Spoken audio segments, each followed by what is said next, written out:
how you started. I mean, you're coming from a business background. You've gone to Doon School, then Wharton. You came back and joined your family business. You're a South Korean boy. Which was super tedious, the family business. I sold oil field equipment, so I'd go up to ONGC. Oil field equipments from draping and embroidery. I mean, come the on, offshore technology conference in Houston, and I just kept thinking to myself after 2 years, and they said, "Yaar, Mr. Tarun, एक चीज सोच लीजिए, समझ लो, ये Wharton का presentation करने से कोई फायदा नहीं है. अगर आपको 10 मिलता है, हमको 1 मिलना चाहिए, तभी आपको बिजनेस मिलेगा." And I thought, you know, I just can't do this. India Today ran this fantastic fashion story in about 85 where they talked about the new emerging fashion consciousness. And Firoz Gujral was on the cover, styled by Rohit Khosla. I actually remember. You remember?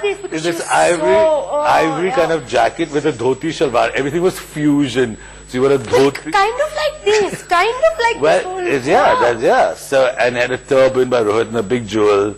And I read this and they covered Ravison, they'd covered Beena Modi, who had this lovely boutique called Obsession.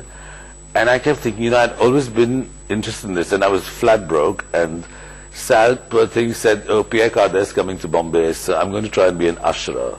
So she went over to the Taj and they looked at her and said, "Would you like to model? Can you come for the audition?" Because he's only bringing 5 girls from France. For people who don't know, Sal's your wife. Yes, she's beautiful, my wife. tall, leggy, stunning. Yeah, so we met at university. She had just moved here.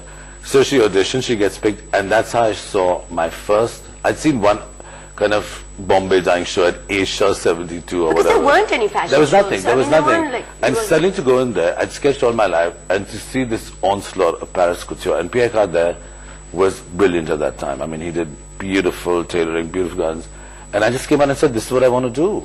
I mean, I've sketched all my life, but you know, when you're brought up in the Indian context, this is what we were talking about earlier about education, it's like this, or at least at that point it was like this. You know, you got to be an engineer, you got to be a doctor, you got to be this.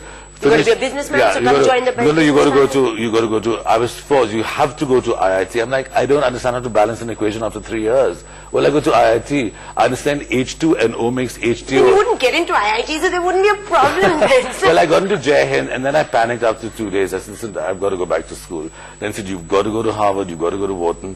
So I did the right thing. I said, "Okay, I like economics. I'll go to Wharton." What a waste of time. Or It was. I keep is it? You use it? Well, if you came and it? looked at my business right now, you'd say, "You went to Wharton? Are you serious?